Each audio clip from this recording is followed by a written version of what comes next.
how to fix high system storage in Realme 14T. So let's start the video. First of all, open settings.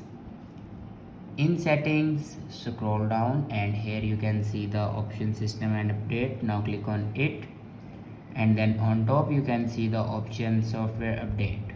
Now click on software update, and here you can check your latest version will be updated or not. If it doesn't update to latest version, then update it to latest version.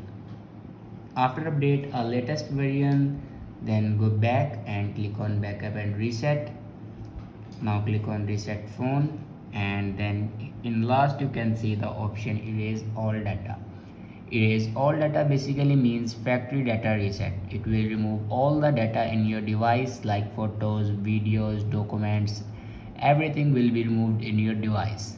Now click on erase all data. Now enter your password to erase all your data. After erase all the data, then go back to your home screen and restart your device. For restart your device, press and hold power button and then swipe up to restart your device. After doing these steps, your problem will be fixed. I hope this video is helpful for you. Thanks for watching.